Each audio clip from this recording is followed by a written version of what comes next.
Hello students, myself Mohammad Riaz. I am physics faculty of AR Memorial Senior Secondary School. कल अपन ने Coulomb's law की definition पढ़ी थी कि दो चार्ज के बीच में एट्रैक्शन या रिपल्सन का फोर्स मेजर करने के लिए अपन फॉर्मूला यूज़ करते हैं F is equal to K Q one Q two बटा R square, K Q one Q two upon R square. यहाँ पर के क्या होता है? प्रोपोर्शनलिटी कांस्टेंट होता है जिसकी वैल्यू एयर या वैक्यूम के लिए 9 × 10⁹ न्यूटन मीटर स्क्वायर पर कूलॉम स्क्वायर होती है। आर क्या होता है? दो चार्ज के बीच की डिस्टेंस होती है। Q1 और Q2 क्या है? दो चार्ज के मैग्नीट्यूड है। कल अपन ने ये चीज़ें पढ़ी थी। आज अपन कूलॉम्स लॉ के कुछ इम्पोर्टेंट फैक्ट्स जानेंगे। इसके बाद अपन इसकी जो लिमिटेशंस है वो अपन जानेंगे। तो टॉपिक हेडिंग या आपकी कॉपी के अंदर लगाइए important facts of Coulomb's law.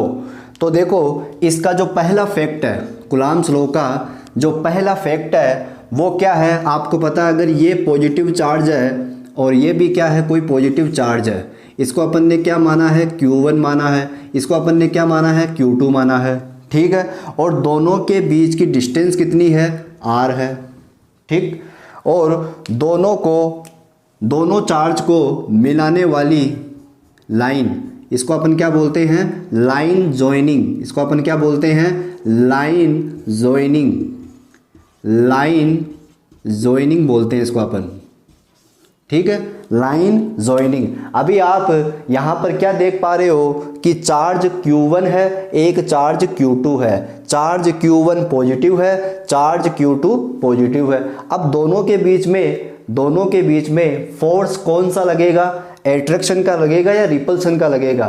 Simple सी बात है, इसके बीच में जो फोर्स लगेगा वो रिपल्सन का फोर्स लगेगा। मतलब ये चार्ज इसको रिपेल करेगा तो ये वाला चार्ज भी इसको रिपेल करेगा। और कूलॉम्स लॉ में याद रखना कि दो चार्ज के बीच में जो लगने वाला फोर्स होता है, दो चार्ज के बीच में जो लगने वाला फोर्स होता है वह सेम होता है। वह क्या होता है? सेम होता है। मतलब ये वाला चार्ज जब इस चार्ज के ऊपर फोर्स लगाएगा और ये वाला चार्ज इस चार्ज के ऊपर जो फोर्स लगाएगा, उन दोनों का मैग्नीट्यूड क्या होगा? सेम होगा। अभी अपन यहाँ पर क्या देख पा रहे हैं कि एक पॉजिटिव चार्ज ये है, एक पॉजिटिव चार्ज ये है। तो दोनों के बीच में जो रिपल्सन का फोर्स लगेगा वो कैसे लगेगा कि ये वाला चार्ज इसको क्या करेगा? रिपल करेगा। ऐसे इसको इधर क्या करेगा? रिपल। ऐसे ये डायरेक्शन मैंने शो की है। इसका मतलब ये वाला चार्ज इस चार्ज के ऊपर क्या कर रहा है? फोर्स लगा रहा है। फोर्स भी कौन सा? रिपल्सन का फोर्स। कौन सा फोर्स है ये? रिपल्सन का फोर्स है। ठीक है। और ये वाला चार्ज भी क्या करेगा? इस चार्ज को रिपल करेगा। वो कैसे करेगा? ऐसे करेगा, इस तरीके से इधर करेगा। ठीक है। अगर ये इस चार्ज के लिए अपन फोर्स F1 माने और इस चार्ज के लिए अपन फोर्स F2 माने तो दोनों का मैग्नीट्यूड क्या होगा? सेम होगा। और कितना होगा? के Q1 Q2 upon R square. लेकिन अपन को यहाँ पर नोटिस करने वाली जो बात है वो क्या है कि जो फोर्स लगता है, दो चार्ज के बीच में जो फोर्स लगता है वह दोनों चार्ज को मिलाने वाली लाइन जॉइनिंग, वह दो चार्ज को मिलाने वाली लाइन जॉइनिंग के अलोंग लगता है। दो चार्ज के बीच में जो मिलाने वाली लाइन जॉइनिंग है, दोनों चार्ज को मिलाने वाली जो लाइन है उनके क्या लगता है? अलोंग लगता है। अगर यही चार्ज सपोज ऐसे होते, पॉजिटिव, एक पॉजिटिव ऐसे होता तो दोनों को मिलाने वाली लाइन जॉइनिंग ऐसे होती। ठीक है। तो ये वाला चार्ज इसको क्या करता? रिपल करता। ये वाला चार्ज इसको क्या करता? रिपल करता। तो अभी भी अपन क्या देख पा रहे हैं कि दोनों चार्ज के बीच में जो फोर्स लग रहा है वह चार्ज दोनों चार्ज को मिलाने वाली लाइन जॉइनिंग के क्या है? अलोंग है। तो आपको याद रखना है कि दो चार्ज के बीच में जो लगने वाला फोर्स होता है, दो चार्ज के बीच में जो लगने वाला फोर्स होता है वह हमेशा एक्ट करता है। क्या करता है? एक्ट, लगता है लाइन जॉइनिंग के अलोंग। क्या लगता है, लाइन ज्वाइनिंग के एलोंग, ऐसे नहीं लगेगा परपेंडिकुलर। इसका मतलब ये वाला चार्ज इसको ऐसे रिपेल करेगा, ऐसे नहीं करेगा, न ऐसे करेगा। अगर इसकी बात करें तो ये वाला चार्ज क्या करेगा, इसको ऐसे रिपेल करेगा, ऐसे, इसको ऐसे नहीं करेगा, ना ऐसे करेगा। तो इसको अपन बोलते हैं दो चार्ज के बीच में लगने वाला जो फोर्स होगा वो दोनों चार्ज को मिलाने वाली लाइन ज्वाइनिंग के एलोंग होगा। तो ये इसका फर्स्ट इंपॉर्टेंट फैक्ट है जो आपको याद रखना है। याद रखना, ये वाला चार्ज इसको ऐसे ही रिपेल करेगा, ना तो ऐसे करेगा ना ऐसे करेगा, और ये वाला चार्ज इसको ऐसे रिपेल करेगा, ना तो ऐसे करेगा ना ऐसे करेगा।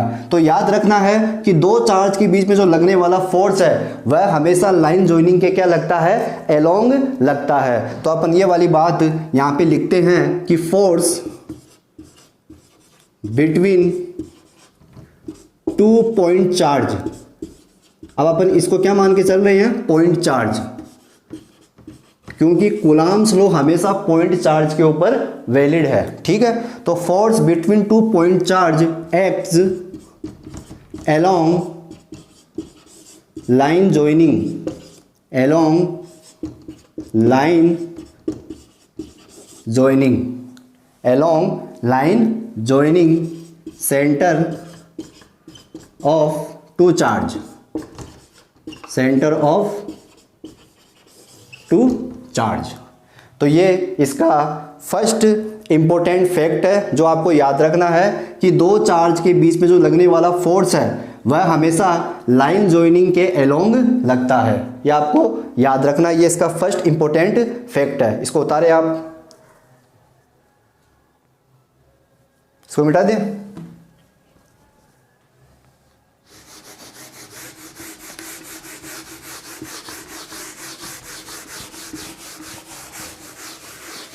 लाइन ज्वाइनिंग के एलोंग लगता है, इसलिए अपन बोलते हैं कि जो कूलाम्स लॉ है, जो कूलाम्स लॉ है उसके अंदर जो फोर्स लग रहा है, इस फोर्स को अपन एक नाम देते हैं, इसको अपन बोलते हैं इलेक्ट्रोस्टैटिक्स फोर्स। क्या बोलते हैं अपन, इलेक्ट्रोस्टैटिक्स फोर्स। दो चार्ज के बीच में लगने वाले फोर्स को अपन क्या बोलते हैं, इलेक्ट्रोस्टैटिक्स फोर्स। और इलेक्ट्रोस्टैटिक्स फोर्स कैसा फोर्स होगा, सेंट्रल फोर्स होगा। कैसा फोर्स होगा, सेंट्रल, क्योंकि अपन को पता है ना कि अपन ने एक चार्ज ही लिया, एक चार्ज ही लिया, तो दोनों चार्ज के ऊपर जो लगने वाला फोर्स था वह लाइन ज्वाइनिंग के क्या था, एलोंग था। इसलिए इसको अपन सेंट्रल फोर्स भी कहते हैं। क्या कहते हैं इसको अपन, सेंट्रल फोर्स। तो आप लिख सकते हो सो दैट इलेक्ट्रोस्टैटिक्स फोर्स, इसको अपन क्या नाम देते हैं, एक electrostatics force. Electrostatic force is a central force, is a central force. Electrostatic force कौन सा, between two point charge, between two point charge. तो यहां पे लिख सकते हो आप between two point charge, between two point charge. ठीक है, तो ये इसका फर्स्ट इंपॉर्टेंट फैक्ट है जो आपको याद रखना है। लाइन ज्वाइनिंग के एलोंग लगता है, लाइन ज्वाइनिंग के एलोंग लगेगा, सेंटर के लाइन ज्वाइनिंग के क्या लगेगा, एलोंग लगेगा, इसलिए इसको अपन क्या बोलते हैं, सेंट्रल फोर्स बोलते हैं। ठीक है, तो ये इसका फर्स्ट इंपॉर्टेंट फैक्ट है। अब देखो जो दूसरा इंपॉर्टेंट फैक्ट होगा, आपको पता है कि दो पॉजिटिव चार्ज के बीच में जो फोर्स लगता है उसका मैग्नीट्यूड कितना होता है, के Q1 Q2 upon R square.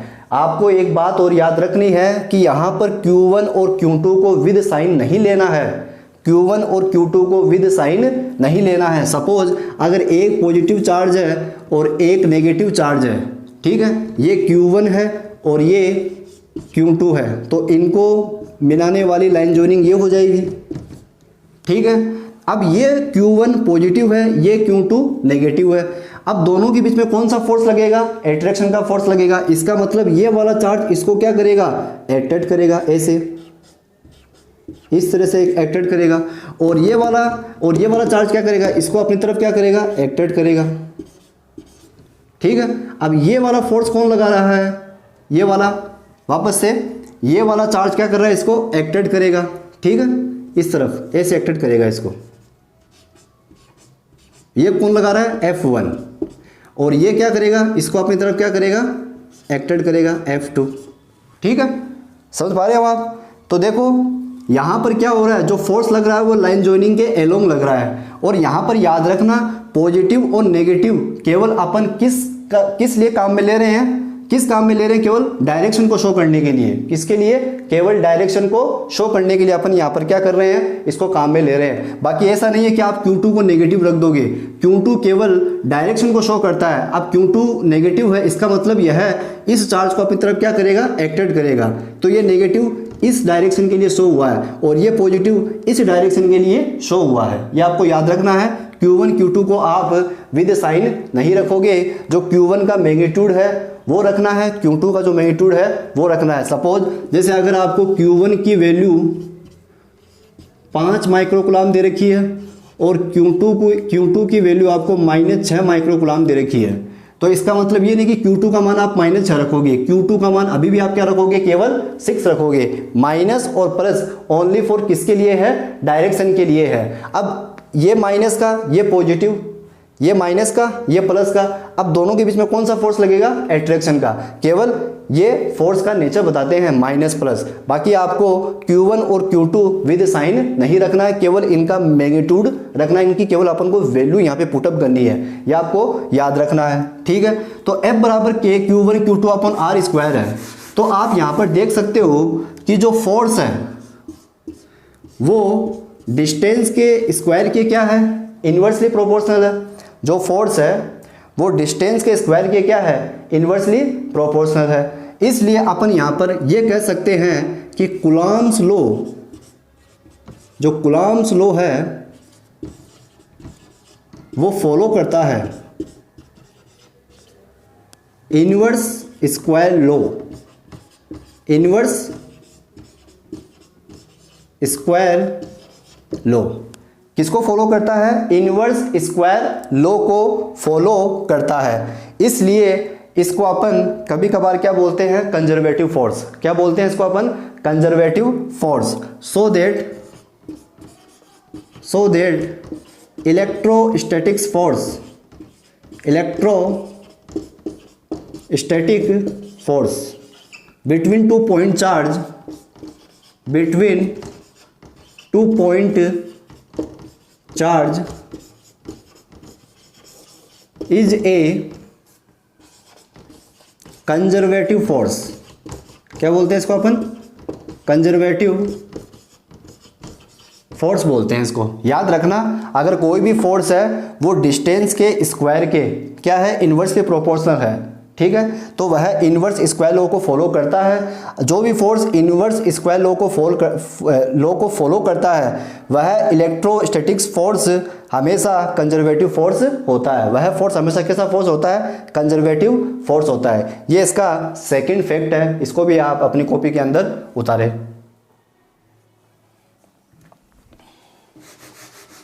ये नहीं उतारना आपको, ये वाला नहीं उतारना आपको।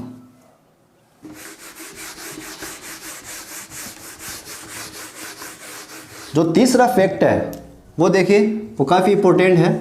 देखो F इज इक्वल टू क्या होता है, KQ1 Q2 upon R square होता है। यहाँ पे जो K था उसकी वैल्यू कितनी थी, 1/4 पाई एप्सिलॉन नॉट।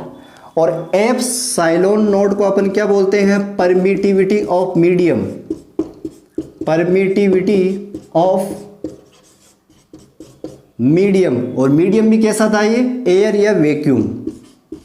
अब ज़रूरी नहीं है कि दो चार्ज के बीच में जो मीडियम है वो एयर या वैक्यूम हो, वो कुछ भी हो सकता है। लेकिन यहाँ पर नोटिस करने वाली बात क्या है, कैच करने वाली बात क्या है कि जो K की वैल्यू है वो डिपेंड किस पे करती है, मीडियम पे डिपेंड करती है। अगर यहाँ पर एयर या वैक्यूम ना होता तो K की कुछ और वैल्यू होती। अभी यहाँ पर जो K की वैल्यू होगी वो कितनी होगी, 9 × 10⁹ न्यूटन मीटर स्क्वायर पर कूलॉम स्क्वायर होगी। ये आपको पता है। ये किसके लिए होती है, ओनली फॉर एयर या वैक्यूम के लिए। अगर अपन 2 पॉइंट चार्ज के बीच का मीडियम चेंज कर दे, ध्यान से सुनना इसको, अगर अपन 2 पॉइंट चार्ज के मीडियम दो पॉइंट चार्ज के बीच का मीडियम चेंज कर दे तो k की वैल्यू अलग आएगी। अभी तो k की वैल्यू यहाँ पे 9 × 10⁹ है। कब? जब दोनों चार्ज के बीच का मीडियम क्या है? एयर या वैक्यूम है। अगर अपन दोनों चार्ज के बीच का मीडियम चेंज कर दे, एयर या वैक्यूम की जगह मान लो अपन ने वाटर ले लिया, ठीक है, तो वाटर में जो फोर्स लगेगा दो चार्ज के बीच में वो कुछ और लगेगा, वो अलग लगेगा। इसका मतलब वहां पर k की वैल्यू क्या हो जाएगी? चेंज। और अगर k की वैल्यू चेंज होगी तो फोर्स भी क्या हो जाएगा? चेंज, क्योंकि F = K₂ Q1Q2/r² है। तो यहां पर अगर k की वैल्यू अगर अपन चेंज करेंगे तो फोर्स की वैल्यू भी क्या होगी? चेंज होगी। k किस पे डिपेंड करता है? मीडियम पे। तो फोर्स भी किस पे डिपेंड करेगा? मीडियम पे। इसका मतलब ये फोर्स मीडियम पर डिपेंड करता है। कौन सा फोर्स? Electrostatics force. कौन सा फोर्स? Electrostatics force. दो चार्ज के बीच में लगने वाले फोर्स को अपन क्या बोलते हैं? इलेक्ट्रोस्टैटिक्स फोर्स बोलते हैं। और यहाँ पर चार्ज कैसे है? स्टैटिक चार्ज है, इसलिए इसको क्या नाम दिया गया? इलेक्ट्रोस्टैटिक्स फोर्स नाम दिया गया है। तो इलेक्ट्रोस्टैटिक्स फोर्स किस पे डिपेंड करता है? मीडियम पर डिपेंड करता है। किस पे डिपेंड करता है? मीडियम पे। अगर मीडियम को चेंज करेंगे तो दो पॉइंट चार्ज के बीच में लगने वाला फोर्स भी चेंज हो जाएगा। तो अपन यहां से ये कंक्लूजन निकाल सकते हैं कि electrostatics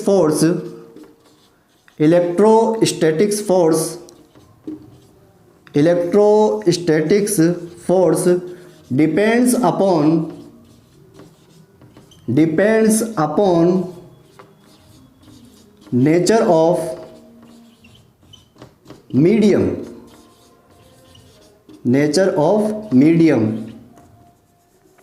between two point charge. ठीक है, याद रखना है, इफ मीडियम चेंज, अगर मीडियम चेंज करते हैं किसके बीच में? Between two point charge. दोनों चार्ज के बीच का अगर अपन मीडियम चेंज करते हैं तो फोर्स भी क्या हो जाएगा? चेंज हो जाएगा। If medium between two point charge change, then the value of electrostatics force is also changed। ठीक है, तो इलेक्ट्रोस्टैटिक्स फोर्स की वैल्यू डिपेंड करती है मीडियम पे। दो पॉइंट चार्ज के बीच का मीडियम क्या है उस पर डिपेंड करती है। अगर मीडियम एयर या वैक्यूम नहीं है, कुछ और है, तो दोनों पॉइंट चार्ज के बीच में फोर्स अलग होगा। अगर ये जैसे दो पॉइंट चार्ज है, इसको अगर अपन ने एयर या वैक्यूम में रख रखा है तो इनके बीच में फोर्स लगेगा। अगर इन्हीं को अपन क्या करें, किसी मीडियम में ले जाए, जैसे मान लो किसी वाटर में ले जाए, तो इनके बीच में लगने वाला फोर्स चेंज हो जाएगा, क्योंकि इलेक्ट्रोस्टैटिक्स फोर्स डिपेंड करता है मीडियम पे। मीडियम कैसा है, तो इसको उतारे आप, वापस से देख ले। k की वैल्यू डिपेंड करती है मीडियम पे, और अगर मीडियम को चेंज करेंगे तो k चेंज होगा। अगर k चेंज होगा तो फोर्स भी क्या होगा? चेंज होगा। ये इसका तीसरा फैक्ट है। फोर्थ फैक्ट देखिए आप,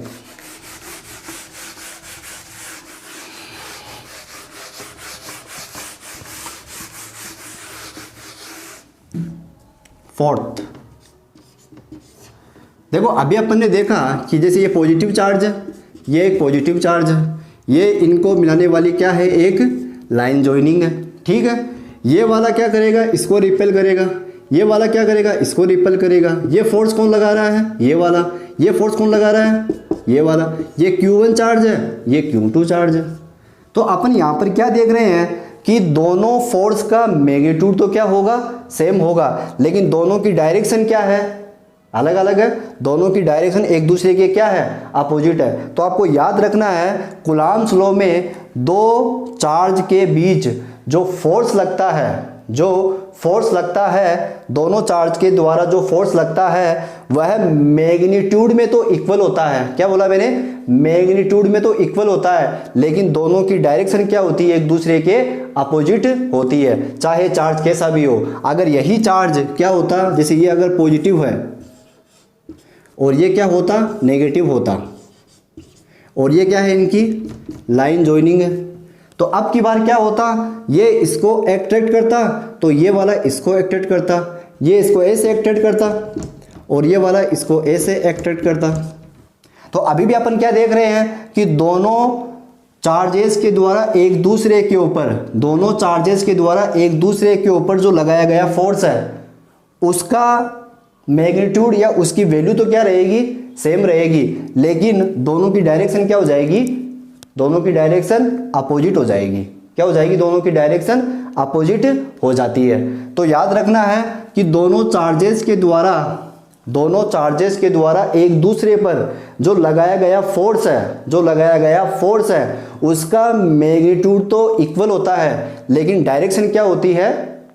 अपोजिट होती है। क्या होती है? अपोजिट। और यहाँ पर अपन देख भी पा रहे हैं, अगर ये फोर्स ऐसे लगेगा तो ये वाला फोर्स ऐसे लगेगा, अगर ये फोर्स ऐसे लग रहा है तो ये वाला फोर्स ऐसे लग रहा है। तो यहाँ पर अपन क्या देख रहे हैं? एक्शन का रिएक्शन देख रहे हैं। क्या देख रहे हैं अपन? एक्शन का रिएक्शन। और एक्शन का रिएक्शन अपन न्यूटन्स के थर्ड लॉ में पढ़ते हैं। एक्शन रिएक्शन लॉ अपन कहाँ पे पढ़ते हैं? न्यूटन्स के थर्ड लॉ में। तो अपन कह सकते हैं कि जो कूलॉम्स लॉ है वह न्यूटन्स के थर्ड लॉ को क्या करता है? फॉलो करता है। या अपन यहाँ पे लिख सकते हैं। तो अपन यहाँ पे ऐसे लिखेंगे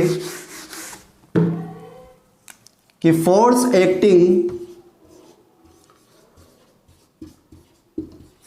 acting due to both charges are same किस में होगा? मैग्नीट्यूड में, in magnitude, but opposite direction,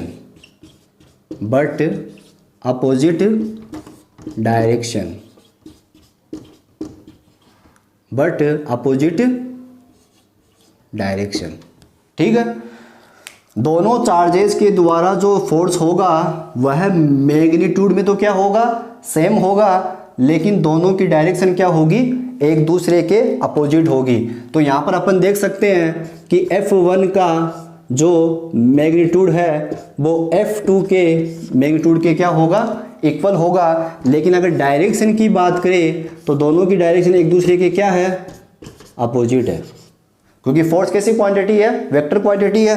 तो दोनों की डायरेक्शन एक दूसरे के क्या हो गई? अपोजिट। अगर ये पॉजिटिव तो ये नेगेटिव हो जाएगा डायरेक्शन के अकॉर्डिंग, लेकिन दोनों का मैग्नीट्यूड क्या होगा? सेम होगा। ठीक है। और यह किस लॉ को फॉलो करता है? न्यूटन्स के थर्ड लॉ को, क्योंकि यहाँ पर एक्शन का रिएक्शन हो रहा है, एक्शन रिएक्शन फिनोमिना हो रहा है यहाँ पे। ठीक है। तो अपन ये बात लिखेंगे, so that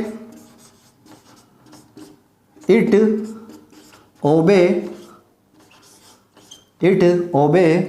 Newton's third law, जिसको अपन क्या बोलते हैं? Action reaction phenomena.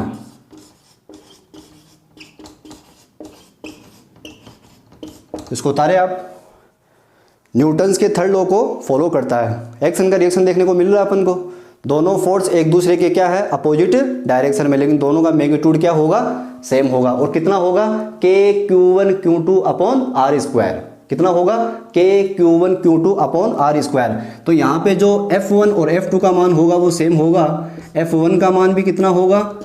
K(Q1 Q2 upon R square, और यही वैल्यू किसकी हो जाएगी? F2 की हो जाएगी। ऐसे दोनों चार्ज एक दूसरे पर इक्वल फोर्स लगाएंगे, लेकिन डायरेक्शन क्या होगी? एक दूसरे के अपोजिट होगी।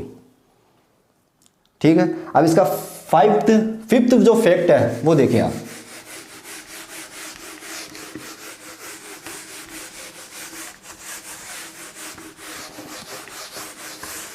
इसका जो फिफ्थ फैक्ट है वो क्या है, इसका जो फिफ्थ फैक्ट है तो वो देखिए, जैसे अगर ये एक Q1 चार्ज, ये एक Q2 चार्ज, ठीक है, तो ये इनको मिलाने वाली एक लाइन जॉइनिंग हो गई, ठीक है, ये क्या है, एक लाइन जॉइनिंग, लाइन जॉइनिंग, ठीक।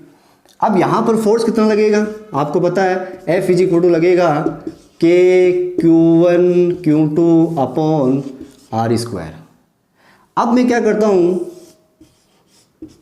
इन दोनों पॉइंट चार्ज के बीच में, इन दोनों पॉइंट चार्ज के बीच में एक चार्ज और रखता हूं जिसकी वैल्यू कितनी है, Q3, जिसकी वैल्यू कितनी है, Q3 है।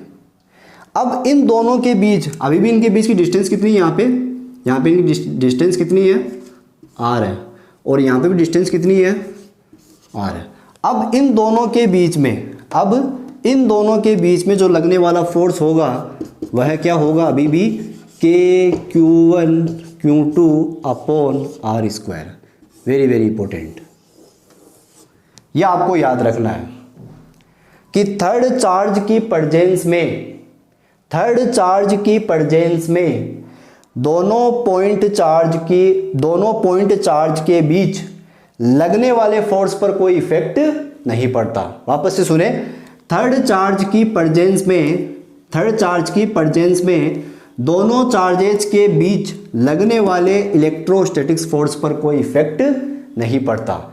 लेकिन अगर अपन Q2 को पकड़े, Q2 पर अगर अपन को नेट चार्ज चाहिए, नेट फोर्स चाहिए, अब ये वाला चार्ज इस चार्ज के ऊपर क्या लगा रहा है, फोर्स कितना, K Q1 Q2 upon R square. ये वाला इस चार्ज के ऊपर कितना फोर्स लगा रहा है, K Q1 Q2 upon R square. लेकिन अगर अपन इस चार्ज पर नेट फोर्स की बात करें, कुल फोर्स, टोटल फोर्स कितना है, तो टोटल फोर्स कितना हो जाएगा, ये तो लगा रहा है, साथ में ये भी लगाएगा, इसके ऊपर साथ में ये वाला चार्ज भी लगाएगा, लेकिन दोनों चार्ज के बीच में लगने वाले फोर्स पर कोई इफेक्ट नहीं पड़ेगा। ये आपको याद रखना है कि इस पर नेट फोर्स तो चेंज होगा, लेकिन इस चार्ज के द्वारा इस चार्ज पर लगने वाले फोर्स पर कोई इफेक्ट नहीं पड़ेगा। तो थर्ड चार्ज की प्रेजेंस में दो पॉइंट चार्ज के बीच में लगने वाले फोर्स पर कोई इफेक्ट नहीं पड़ता है। तो आपको यह बात याद रखनी है, फोर्स की वैल्यू कभी भी चेंज नहीं होगी, भले ही इस Q1 और Q2 के बीच में कितने भी चार्जेस आ जाए, इन दोनों के बीच में लगने वाले फोर्स पर कोई इफेक्ट नहीं पड़ेगा। तो आपको लिखना है क्या, कि force between two point charges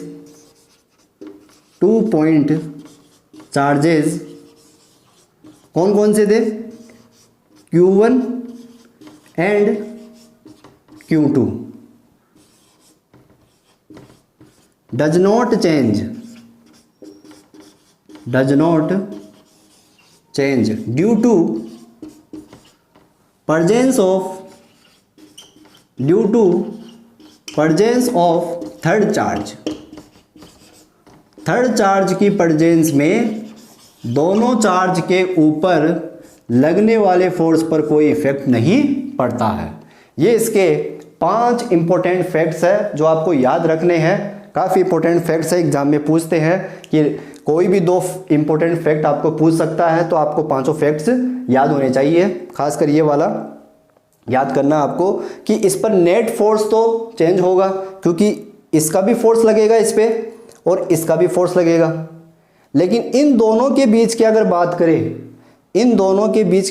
करें तो वही फोर्स रहेगा जो पहले था।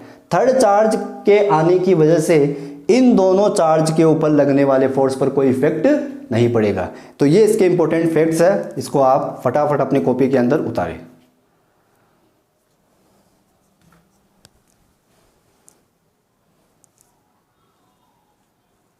याद रखना है जो कुलाम्स लॉ होता है ना वो टू बॉडी इंटरेक्शन फोर्स है। जो कुलाम्स लॉ है वो क्या है, टू बॉडी इंटरेक्शन, दो बॉडी के बीच का इंटरेक्शन क्या है वो बताता है, ठीक है। इसलिए अपन को दो बॉडी के बीच का इंटरेक्शन जानना है तो थर्ड चार्ज की प्रेजेंस पर इन दोनों के बीच में लगने वाले फोर्स पर कोई इफेक्ट नहीं पड़ेगा। अब बात करते हैं अपन इसकी लिमिटेशंस की कि कहाँ कहाँ पर कुलाम्स लॉ वैलिड नहीं है, कहाँ कहाँ कुलाम्स लॉ वैलिड नहीं है।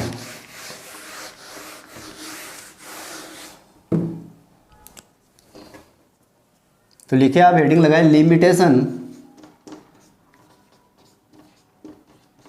Limitation of Coulomb's law.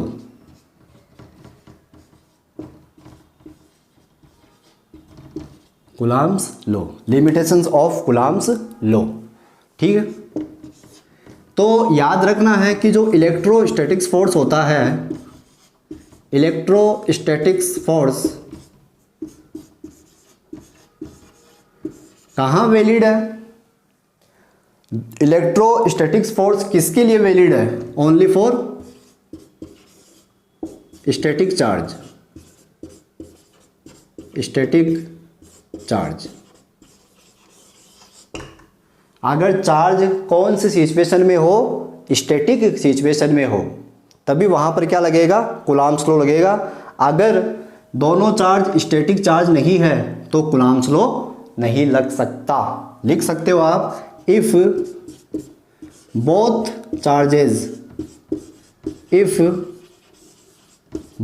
Charges are not static,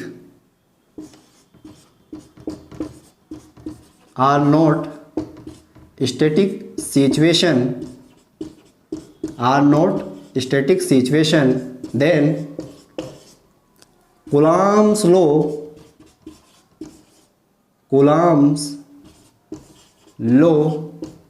is not valid, याद रखना है। अगर दोनों ही चार्ज कौन सी सिचुएशन में ना हो, स्टैटिक में ना हो, तो कुलाम्स लॉ वैलिड नहीं है। इसको उतारे आप। स्टैटिक चार्ज होना बहुत जरूरी है। दोनों ही चार्ज अगर स्टैटिक नहीं है, दोनों ही चार्ज मोशन में है, तो कुलाम्स लॉ वैलिड नहीं है। अगर आपको याद हो तो स्टैटिक चार्ज अपने अराउंड कौन सा फील्ड बनाता है? इलेक्ट्रिक फील्ड, मैंने आपको पढ़ाया था ये। और अगर वही चार्ज मोशन करे तो वह इलेक्ट्रिक फील्ड और मैग्नेटिक फील्ड दोनों बनाता है। तो यहाँ पर क्या होता है, अभी इलेक्ट्रिक फील्ड मैग्नेटिक फील्ड अपन अगले चैप्टर में पढ़ेंगे। इलेक्ट्रिक फील्ड का मतलब होता है एज ए फोर्स, और मैग्नेटिक फील्ड का मतलब भी क्या होता है, फोर्स होता है। तो वहाँ पर फोर्स क्या हो जाता है, चेंज हो जाता है। इसलिए कुलाम्स लॉ हमेशा स्टैटिक चार्जेस के ऊपर लगता है। अगर स्टैटिक चार्ज ना हो तो कुलाम्स लॉ वैलिड नहीं है। अगर अपन, लेकिन इसमें एक बात याद रखना, if one charge is in motion and other charge, मतलब second charge, and other charge is in static, then Coulomb's law is valid. Coulomb's law is valid. तब तो लगेगा Coulomb's law, तब आप लगा सकते हो। दोनों ही चार्ज अगर स्टैटिक ना हो ना, तब आप Coulomb's law नहीं लगा सकते। अगर एक चार्ज मोशन में है, दूसरा चार्ज स्टैटिक में है, तब भी आप Coulomb's लॉ लगा सकते हो। अगर दोनों ही चार्ज स्टैटिक में हो, तब भी आप Coulomb's लॉ लगा सकते हो। ये बात आपको याद रखनी है। इसका अपन एग्जांपल लेते हैं, पहले इसको उतारे आप।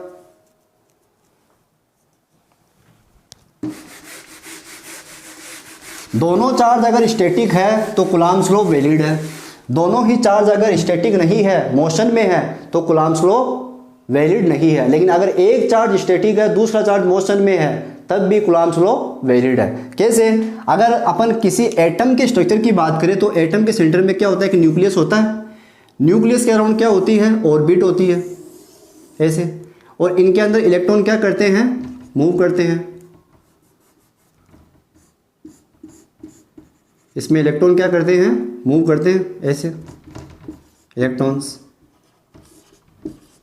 ठीक है। और ये क्या होता है, न्यूक्लियस, इसको अपन क्या बोलते हैं, न्यूक्लियस,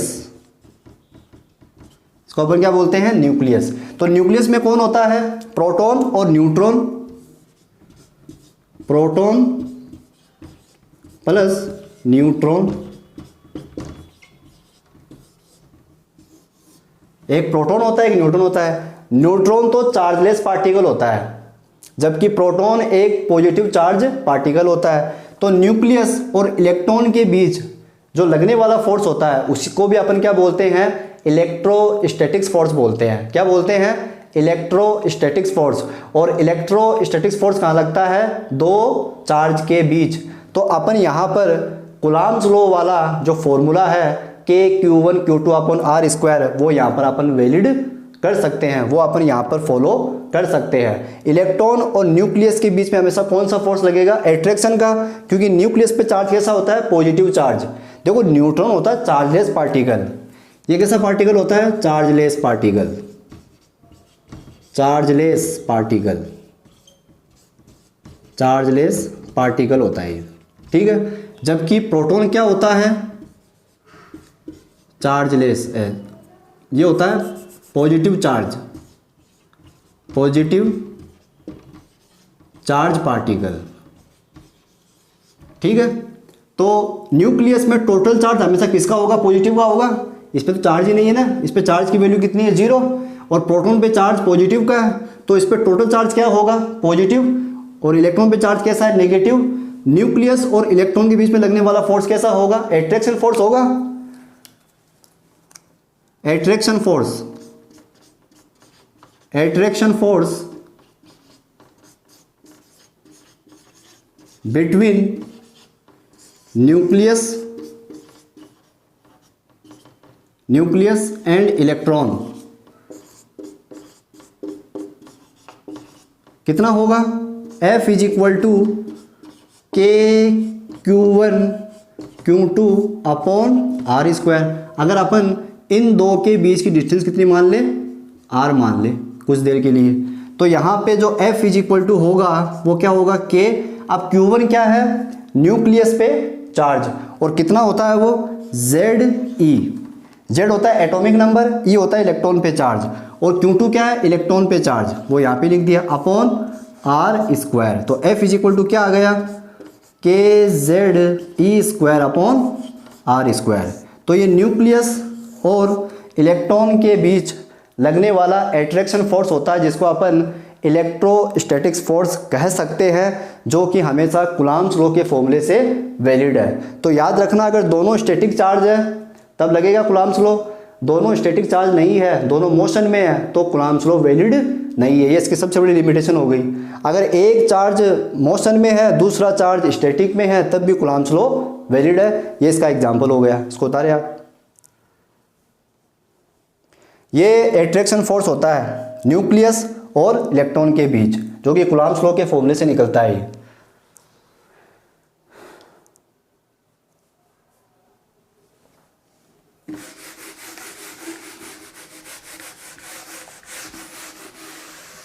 और दोनों चार्ज कैसे होने चाहिए, point charge.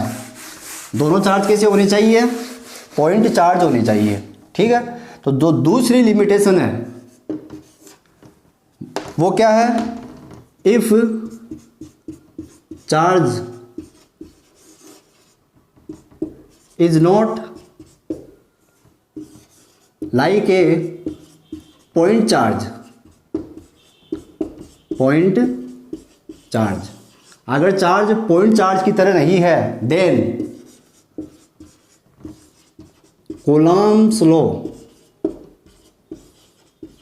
Is not valid,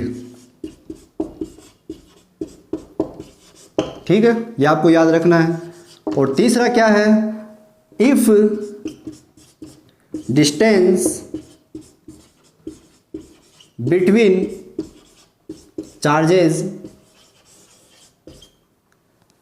is 10⁻⁻15 metre. देखो याद रखो इसको, 10⁻⁻15 मीटर, या फिर लेस देन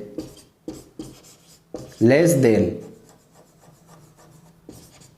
मतलब दो चार्ज के बीच की डिस्टेंस अगर 10 की पावर -15 मीटर है या इससे कम है, लेस देन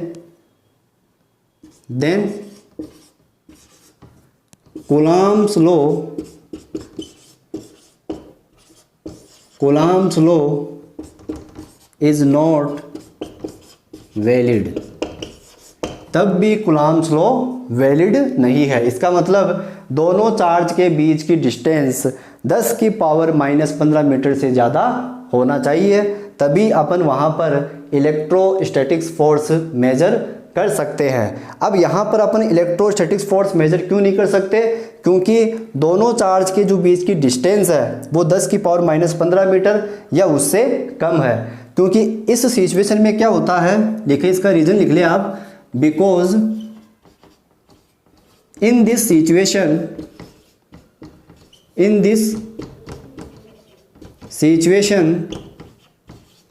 कौन सा फोर्स लगने लगता है? Nuclear force.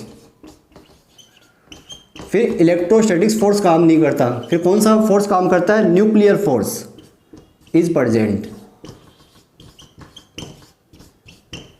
मतलब 10 की पावर -15 मीटर से कम अगर चार्ज के बीच की डिस्टेंस है ना, तो वहाँ पर इलेक्ट्रोस्टैटिक्स फोर्स नहीं लगेगा, वहाँ पर कौन सा फोर्स लगता है? न्यूक्लियर फोर्स लगता है। ठीक है, अगर उससे ज़्यादा है तब तो न्यूक्लियर फोर्स नहीं लगेगा, वहाँ पर इलेक्ट्रोस्टैटिक्स फोर्स लग जाएगा। और अगर 10 की पावर -15 मीटर से कम की डिस्टेंस है तो वहाँ पर कौन सा फोर्स लग जाता है? न्यूक्लियर फोर्स, वहाँ पर इलेक्ट्रोस्टैटिक्स फोर्स नहीं लग सकता। और अपन तो कूलम्ब्स लॉ में क्या करते हैं? दो चार्ज के बीच इलेक्ट्रोस्टैटिक्स फोर्स मेजर करते हैं। तो ये थी आज कूलम्ब्स लॉ के कुछ इंपॉर्टेंट फैक्ट्स और लिमिटेशंस।